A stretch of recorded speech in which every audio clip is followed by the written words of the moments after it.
یہ کوئی شہر نہیں تھا، یہ صدیوں کا غرور تھا جسے بازنطینی سلطنت نے لوہے کی دیواروں، آگ برسانے والی توپوں اور ناقابل عبور سمندروں میں چھپا رکھا تھا۔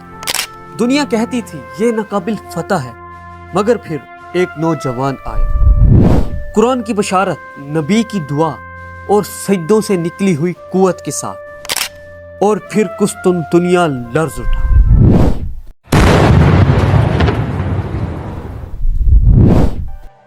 قسطنطنیہ ایک شہر با کمال، یعنی آج کا استنبول، 7 سرسبز پہاڑیوں پر قائم قسطنطنیہ ایک قدیم شہر تھا۔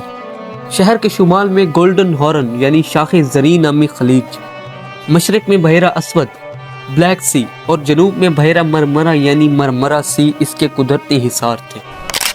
اس زمانے میں یہ یورپ کا سب سے بڑا اور امیر ترین شہر تھا۔ اسے کوئین آف سٹیز یعنی شہروں کی ملکہ کہا جاتا تھا۔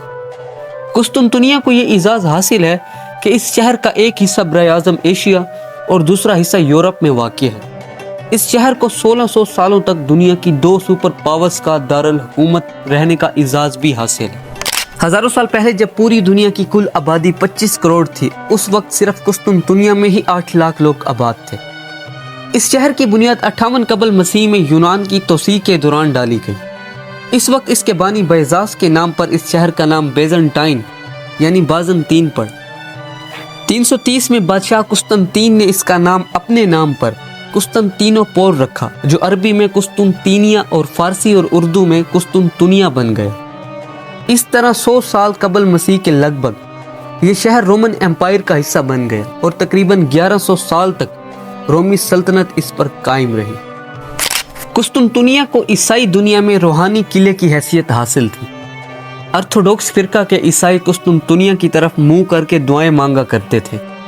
فتح قسطنطنیہ سے متعلق حضور اکرم صلی اللہ علیہ وآلہ وسلم کی بشارت کا مصداق بننے کے لیے صحابہ کرام کے دور سے لے کر 700 سال تک مسلمان اسے فتح کرنے کی کوشش کرتے رہے۔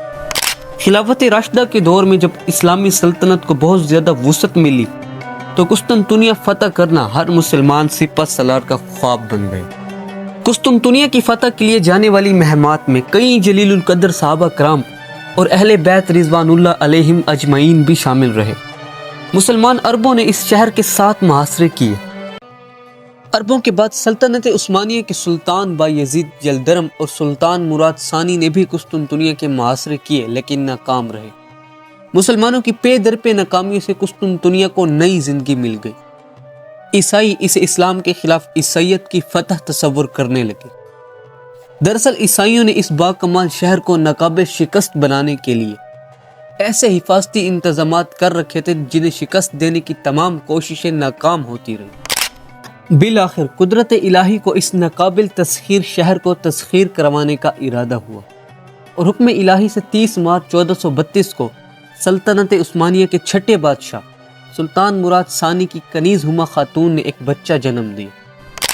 سلطان مراد ثانی نے اس بچے کا نام پیغمبر اسلام کے نام پر محمد رکھا۔ سلطنت عثمانیہ کے بانی عثمان خان ایک خراسانی خانہ بدوش ارطغرل کے بیٹے تھے۔ انہوں نے ایک سلطنت کی بنیاد ڈالی جو 300 سال کے عرصہ میں دنیا کی طاقتور سلطنت بن گئی۔ خلافت عثمانیہ کے مشہور فرما رواں سلطان محمد ثانی ہے۔ یہ سلطنت عثمانیہ کے 7ویں فرما رواں تھے۔ یہی وہ سلطان ہیں جن کے ہاتھوں آگے چل کر سرکار دو عالم صلی اللہ علیہ وآلہ وسلم کی پیشگوئی کو پورا ہونا تھا، یعنی قسطنطنیہ کو فتح ہونا تھا۔ سلطان مراد ثانی نے اپنے بیٹے محمد ثانی کو 11 سال کی عمر میں اماسیا بھیج دیا، جہاں انہوں نے حکومت سنبھالنے کی تربیت حاصل کی۔ سلطان محمد ثانی بچپن ہی سے علم حاصل کرنے کے شوقین تھے۔ ان کے والد نے بہترین اساتذہ مقرر کیے جو اس زمانے کے بہترین عالم تھے۔ اس وقت کے مشہور عالم علامہ احمد بن اسماعیل قرانی نے سلطان محمد کے دینی اور دنیاوی علوم پر خوب توجہ دی۔ سلطان محمد اپنے استاد سے بے حد متاثر تھے۔ شیخ آف شمس الدین ایک اور نام ہے جو سلطان محمد کی تربیت میں عمل دخل رکھتے تھے۔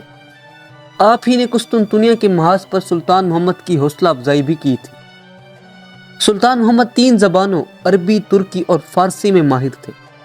آپ شاعری بھی کرتے تھے جس میں اسلامی محبت جھلکتی تھی۔ کم عمری میں ہی آپ نے قرآن مجید، حدیث اور فقہ کی تعلیم حاصل کر لی تھی۔ اس کے علاوہ ریاضی، فلکیات، تاریخ، نظریات اور عسکری تعلیم بھی حاصل کر لی۔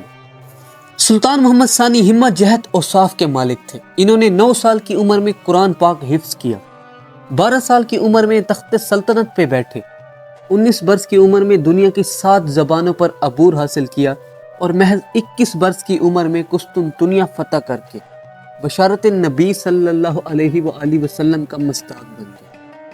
سلطان محمد ثانی فوجی قیادت کے لحاظ سے بہترین سپہ سالار تھے۔ ان کی سپہ سالاری کی تعریف تواضع و حدیث صدیوں پہلے ہو چکی تھی۔ وہ تمام جنگوں میں فوج کی قیادت بذات خود کرتے تھے۔ سپہ سالار کی حیثیت سے وہ اپنے والد پر بھی فوقیت لے گئے۔ جنگ کے دوران ایسی ترکیبیں سوچتے جو کسی کے وہم و گمان میں بھی نہ ہوتی۔ سلطان جنگی چالیں چلنے میں بے حد محتاط رہتے تھے۔ اس کے علاوہ آپ کے عدل و انصاف کے چرچے دنیا بھر میں تھے۔ آپ اسلامی شریعت کے مطابق اہل کتاب سے حسن سلوک کا برتاؤ کرتے تھے اور کبھی کسی پر ظلم و زیادتی نہ کی۔ آپ کا قول تھا، عدل و انصاف سلطنت کی بنیاد ہے۔ اب سوال یہاں پر یہ بھی ہے کہ قسطنطنیہ کو فتح کرنا آخر کیوں اتنا ضروری ہو گیا تھا؟ دوستو، بازنطینی دارالسلطنت طویل عرصے سے اسلام کے خلاف سازشوں میں مصروف تھا۔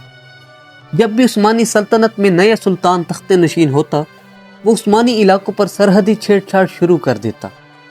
مقصد اس کا نئے بادشاہ کو ڈرانا اور دھمکانا ہوتا۔ سلطان محمد فاتح کے تخت نشین ہونے سے 3 سال پہلے قسطنطنیہ میں نیا بادشاہ قسطنطین یازدہم تخت نشین ہوا۔ اس نے حسب سابق سلطان محمد فاتح کی تخت نشینی کے موقع پر سرحدی علاقوں پر چھیڑ چھاڑ کرنا شروع کر دی اور عثمانی تخت کا ایک اور دعوے دار کھڑا کرنے کا اعلان کر دیا۔ یہ دعوے دار سلطان بایزید اول کا پوتا اور خان تھا جو سلیمان کا بیٹا تھا۔ وہ سلطنت عثمانیہ سے بغاوت کر کے 500 افراد کے ساتھ قسطنطنیہ چلا گیا۔ اب تک عثمانی فوج عیسائیوں کی قدیم بازنطینی سلطنت کے تمام ممالک پر قابض ہو گئی تھی۔ اس کے حدود نے تمام اطراف سے قسطنطنیہ کو گھیر رکھا تھا۔ قسطنطنیہ کے مشرق میں ایشیا تھا اور مغرب میں یورپ۔ ان دونوں برائے اعظمہ کو ملانے والا واحد شہر قسطنطنیہ تھا۔ جب تک اس پر قبضہ نہ ہو جاتا، سلطنت عثمانیہ کے دونوں حصے الگ ہی رہتے۔